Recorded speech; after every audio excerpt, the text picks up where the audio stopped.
दोस्तों ऐसी बात है कि जब हम लोग विशाखापट्टनम क्रॉस करके श्रीकाकुलम की तरफ जाएंगे, फिर वहाँ से उड़ीसा जाएंगे, वो पैच में ना चार्जर सबसे कम है। श्रीकाकुलम में एक वोल्ट्रॉन का चार्जर है जो कि 60 वाट का किलोवाट आवर का रहेगा और वहाँ पे मल्टीपल चार्जर्स है। सो आप ये समझ लो कि उसके बाद अच्छा इंफ्रास्ट्रक्चर मिलना थोड़ा डिफ़िकल्ट है अनलेस यू रीच भुवनेश्वर में है चार्जर्स बहुत सारे।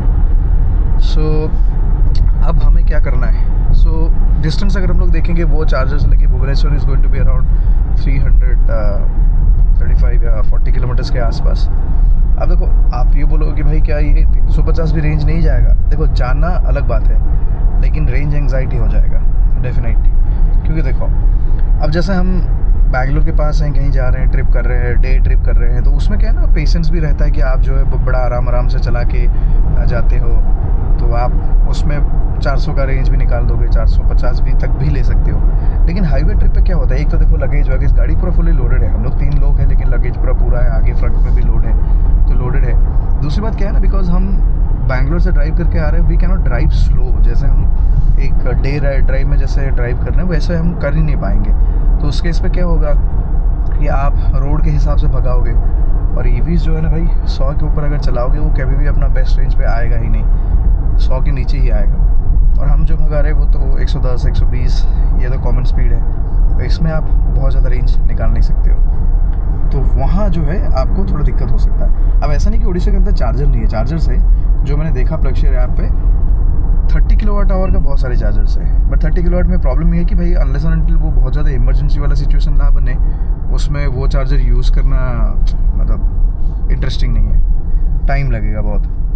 60 किलोवाट का एक चार्जर जो मुझे दिख रहा है वो है रिलायंस, जो जियो BP है उसका, एक तारेड़ ढाबा एक है, वहाँ पे है।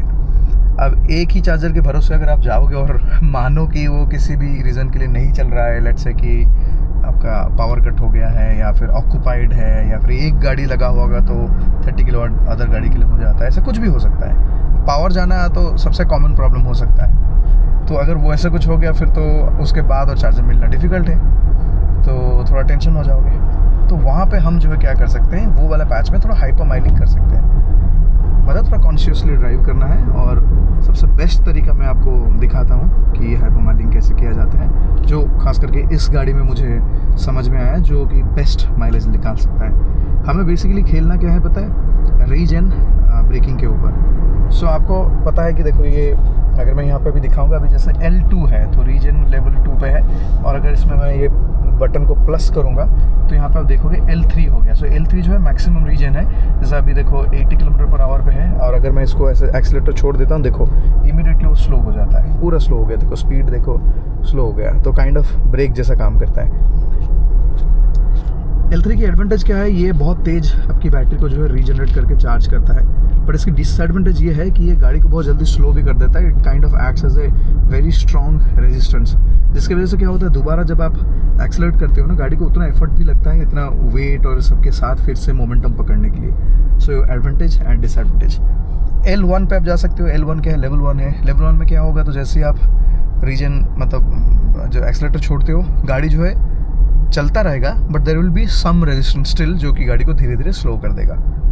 मैं जो तरीका यूज़ करता हूँ, because this has a paddle shifter, regen level set करने के लिए बटन्स है, इसी के लिए ये एडवांटेज है। मैं क्या करता हूँ, जैसे अभी तो चलो गाड़ी जा रहा है, थोड़ा ओपन पैच आएगा तो मैं आपको दिखा देता हूँ। So what I do is, अभी जैसे देख रही हो L3 है, ठीक है, और जहाँ पे मुझे ओपन पैच आता है मैं इसको पूरा लेवल 0 पे ले लेता हूँ। जैसे ये देखो अभी लेवल 2 पे है L1, ये कभी कभी ना स्लो काम करता है ऐसे भी होता है। तो अभी L1 पे आ गया ना, अभी थोड़ा बिजी पैच चल रहा है। So what I do is कि आई सेट दिस टू L0, मतलब ऑफ, बेसिकली रीजन को पूरा ऑफ कर देता हूँ। एंड दोस्तों आप यकीन नहीं मानोगे, ईवीज़ में गाड़ी अगर आप 0 कर देते हो रीजन एंड एक्सीलेटर छोड़ देते हो, ये इतना ज़्यादा रोल करेगा कि कभी कभी ना फ्लाईओवर भी चढ़ जाएगा विदाउट एक्सेलरेटिंग, खाली रोल होते होते। उसका रीज़न बताता हूँ। देखो 2-3 रीजंस है मेजरली जो मुझे समझ में आता है। अगर आपको कुछ और लगता है तो प्लीज़ बताइए। सबसे पहला रीज़न ये है कि इसके जो टायर्स होता है वो लो रोलिंग रेजिस्टेंस है, तो रोल करने के टाइम पे टायर्स बहुत कम रेजिस्टेंस क्रिएट करता है, जिसकी वजह से गाड़ी जो है चलता जाता है क्योंकि वही है ना कि अगर फ्रिक्शन ज़्यादा बनाएगा तो फिर यार वही हो गया, फिर आपकी रेंज कम आएगा, तो इसलिए वो टायर वैसे होता है। सेकंड जो है ईवीज़ में क्या है ना, मूविंग पार्ट्स बहुत कम है। अगर देखोगे कायदे से प्रेशर किस पे आ रहा है, ओनली मोटर पे आ रहा है, और मोटर को अगर रीजन को आपने ज़ीरो कर दिया तो उस पर भी बहुत कम एफर्ट लगेगा मोटर को स्पिन करने में। मोटर का तो आपको शायद समझ में आ रहा होगा, आपके पास एक छोटा सा अगर मोटर रहेगा रीजन समझने के लिए, आप समझ सकते हो, कोई भी मोटर ले लो, कोई भी आपके पास छोटा मोटा मोटर जो भी डीसी मोटर अगर कुछ रहेगा, उसको अगर ऐसा आप घुमाओगे और दोनों तार जो उससे निकले हुए हैं उसमें अगर कोई एलईडी या ऐसे कुछ लाइट लगा दोगे तो जैसा आप घुमाओगे आप देखोगे वो लाइट चलेगा। But at the same time जब आप वो दोनों तार को डायरेक्टली अगर जोड़ दोगे, दोनों को जोड़ दोगे और फिर घुमाओगे, आप देखोगे वो घूमेगा नहीं, वो पूरा हार्ड हो जाता है। उसका रीज़न ये कि इसमें जो करंट प्रोड्यूस होता है ना, ये रिस्ट्रिक्ट करता है मोटर के मूवमेंट को। रीजन एग्जैक्टली वैसे ही होता है, जितना ज़्यादा ये बैटरी के साथ कनेक्टेड होता है, मतलब जो लेवल हम सेट करते हैं, तो मोटर उतना जाम हो जाता है, उसी की वजह से आपका रेजिस्टेंस होता है, उसी की वजह से वो ब्रेकिंग पावर डेवलप हो जाता है। एक सिंपल चीज़ में मैंने आपको बता दिया, हो सकता है कभी एक मोटर दिखा के आपको दिखा दूंगा तो आपको पता चलेगा कि जितना ज़्यादा आप रेजिस्टेंस उसको लगाओगे उसके हिसाब से वो जो स्पीड वो उसका होगा। चलो हम लोग जहाँ थे, तो ये क्या होगा ना, तो वो सेकेंड रीज़न बोलते हैं। थर्ड रीज़न है कि भाई ईवीज़ आर वेरी हैवी, तो हैवी चीज़ को जो आप फ्री व्हील में छोड़ दोगे तो वो बहुत तेज़ भागेगा और ज़्यादा मोमेंटम बिल्ड करता है वो। तो ये तीनों रीज़न की वजह से जो है ना, ईवीज़ बहुत तेज़ रोल करता है। अब मैं आपको दिखाऊं कि ईवी कैसे रोल करता है। अब ये तो थोड़ा ट्रैफिक चल रहा है, तो जैसे अभी देख रहे हो कि मैं देखो L1 पे चला रहा हूँ, ठीक है। अब इससे होता क्या होगा मैं बताता हूँ। तो इसमें जब रोलिंग वाली बात चल रहा है ना, तो कैसे आप हाइपरमाइलिंग कर सकते हो।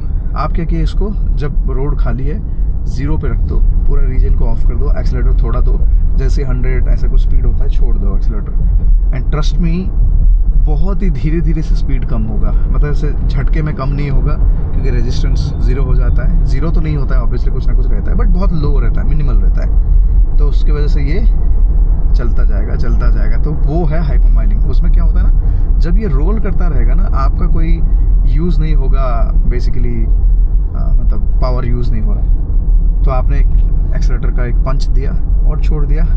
और ऐसा भी नहीं कि आपको दुखियारी जी से चला रहे, नहीं, आप अगर 110 पे भी छोड़ते हो ना, ये भाई 110 से 90 आने में इसको टाइम लगेगा। अगर फ्लैट रोड है चलता ही जाएगा। एंड हाइप, जैसे आप फ्लाईओवर के ऊपर चढ़ रहे हो तो चढ़ने के टाइम पर आप एक्सीलरेशन दो, जैसे ही ऊपर का टिप पहुंच जाती हो एक्सीलरेटर छोड़ दो, और रोलिंग में भी उतना स्पीड में ही चलेगा, जितना स्पीड में आप चढ़े हो उतना ही स्पीड में, और इनफैक्ट वो स्पीड और बढ़ भी जाएगा। अच्छा, पैडल शिफ्टर है, इसलिए क्या करना है, जब कभी भी ऑब्जेक्ट आपके सामने कुछ आ गया तब आप क्या करो, ये प्लस दे दो, मतलब 1-2 रेजिस्टेंस लेवल आप सेट कर दो, फिर ऑटोमेटिकली वो स्पीड कम हो जाएगा। जैसे देखो अभी मैं L1 में हूँ ना, तो मैं इसको देखो, ये मैंने कर दिया ऑफ। अब देखो कैसे रोल हो रहा है, देखो 80 पे ही है, देखो देख रहे हो, देखो 79, 70 कितना धीरे धीरे रिड्यूस हो रहा है। अब मैं देखो थोड़ा एक्सीलरेशन करूँगा, ठीक है, अब मैंने छोड़ दिया, ये देखो भाई, देखो आराम से रोल हो रहा है, मैंने एक्सीलरेटर छोड़ दिया है, देखो बहुत धीरे धीरे इसकी स्पीड जो रिड्यूस होता है। आपको बिल्कुल बोरिंग नहीं लगता, आपको बस हल्का सा ऐसे पंच करना है, थोड़ा सा पावर दिए, और फिर देखो हो रहा है। और जब आपका ऐसे कोई आगे कुछ आ जाएगा, फिर आप क्या करो, इसको रीजन को ऐसे सेट कर दो, प्लस देखे, देखो ये L2 L3 आ गया ना, देख रहे हो। तो इससे क्या होगा, आपको अगर सामने से पता चल रहा है कि कहीं ब्रेक करना है, पहले से ही पता चल रहा है, तो आप ये जो रीजन लेवल को 1-2 ऐसा करने से अपने आप को ब्रेक भी हो जाएगा। दूसरी बात एक बताता हूँ आपको, जैसे ये माइनस मैंने कर दिया, पहले हम इसे रोलिंग पे ले लेते हैं, अभी ऑफ पे आ गया, ठीक है, ये देखो रीजन ऑफ है। तो देखो ये फ्लाईओवर चढ़ रहा हूँ, देखो मैं अभी चढ़ने के टाइम ये छोड़ दिया, देखो ट्रस्ट नहीं करोगे, देखो हम लोग अब अप हिल में हुए, आई डोंट नो कैमरा में कैसे दिख रहा है, बट इट्स ए फ्लाईओवर, और देखो ये चढ़ रहा है भाई, 80 पे देखो चल रहा है, ठीक है, ऊपर देखो चढ़ रहा है, देख रहे हो, फ्लाईओवर के ऊपर आ गए हम लोग, देखो। और जैसे ही फ्लाईओवर के नीचे जाओगे, ये तो मैं क्योंकि एक हाथ से चला रहा हूँ इसलिए स्लो दिखाया, बट देखो देख रहे हो स्पीड, अब देखो फ्लाईओवर के नीचे जा रहे हैं तो देखो स्पीड वही रहा, ठीक है।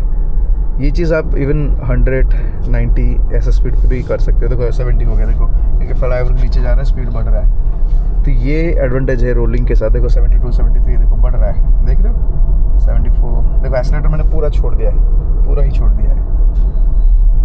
तो ये एक तरीका है, देखो, और थोड़ा सा मैंने जैसे पंच किया एक्सीलरेटर और मैंने ऐसे छोड़ दिया, ठीक है, ये देखो ये भाई रोल होता रहेगा, और देखो कितना स्पीड भाग रहा है, देखो देख रहे हो। सो ये होता है हाइपर माइलिंग। इसमें आप इतने सारे डिस्टेंस कवर कर लोगे, आपकी गाड़ी जो है 500 की रेंज आ जाएगा। अच्छा मान लो कि मुझे कहीं थोड़ा, देखो अभी पूरा रोल में ही चल रहा है। देखो मैंने छोड़ दिया है एक्सीलेटर को, देखो पावर आप देख सकते हो 1% में ही है, तो मैं पावर बिल्कुल यूज़ नहीं कर रहा हूँ। देखो गाड़ी वही 80-81 पे देखो चल ही रहा है, देख रहे हो। इसको मैं 100 पे भी करके भी छोड़ दूँगा ना, तब भी वो 90 के आसपास रोल करता रहेगा। जैसे मैंने ये देखो 100 पे छोड़ दिया, 100 प्लस पे, ये देखो 102 पे, देखो 101 पे चल रहा है। देखो अब देखो यही चीज़ जो मैं बोल रहा था, देखो पावर हमारा 0 यूज़ हो रहा है, गाड़ी आराम से रोल कर रहा है, धीरे धीरे स्पीड रिड्यूस होगा। बट सामने जैसे अब देखो अभी यहाँ पे ऑब्स्ट्रक्शन आ गया, तो आपको क्या करना है, ये देखो प्लस मैंने लगाया, देखो रजिस्ट करेगा, देखो देख रहे हो स्लो हुआ, और करना है स्लो, तो देखो ऑल कर दिया। तो ब्रेक की यूज़ करनी नहीं है, एक्सीलेटर भी यूज़ करना नहीं है।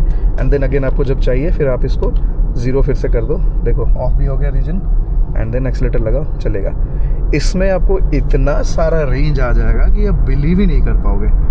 बहुत मस्त चीज़ है। इसमें कोई भी गाड़ी आपका रहेगा ना, उस पर आप बहुत सारा रेंज निकाल सकते हो, प्रोवाइडेड आपके पास ऐसे पैडल शिफ्टर वाला कॉन्सेप्ट होना चाहिए।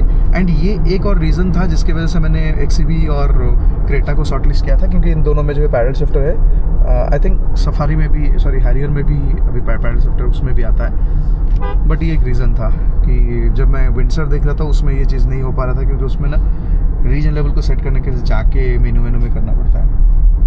सो ये एक तरीका है, बहुत अच्छा चलेगा। कल इनफैक्ट मैंने ये किया था जब मैं लास्ट पैच जो विजयवाड़ा पहुंचने से पहले किया था, क्योंकि होटल के पास चार्जर था। तो मैंने बोला कि एक्चुअली जब मैंने शुरू किया कुछ 98 किलोमीटर्स था और मेरा रेंज दिखा रहा था 104 या 5 ऐसे कुछ दिखा रहा था। बट जब मैं होटल में पहुंचा, आप यकीन नहीं मानोगे, 35 किलोमीटर्स और मेरा था और मैं होटल पहुंच गया। ऐसा है कि मैंने 30-35 किलोमीटर्स मतलब वो इस पे मैंने छोड़ा कि और बाकी था और मैंने पहुंचा, ऐसे ही हाइपर माइलिंग करके। And it is interesting, it is not boring also. देखो ये भाई कौन बुड़बक, देखो कैसे रोड के बीच में भी पार कर दिया, पागल कहीं का। और थोड़ा साइड लगाना था। जब तक भाई सिविक सेंस लोगों का सही नहीं होगा ना, बहुत डेंजरस है रोड। सब अपने अपने सेंसेस में रहेंगे फिर सब सही चलेगा। Anyways guys, thank you. ये एक मैंने सोचा कि एक हाइपर माइलिंग के ऊपर एक वीडियो बनाया जाए। बाकी मैं हूँ अभी अपना बेंगलुरु टू भुवनेश्वर ट्रिप में। सो अगर आप लोग चैनल पे नए हो तो वो वाला वीडियो डेफिनेटली देख लेना, अच्छा लगेगा। ऐसे बहुत सारे वीडियोस मैंने किया है जो आपको इंटरेस्टिंग भी लगेगा। इस पे हम, ये वाले चैनल पे हम खाली EV वाली वीडियोस ही बनाते हैं। Thank you, bye bye.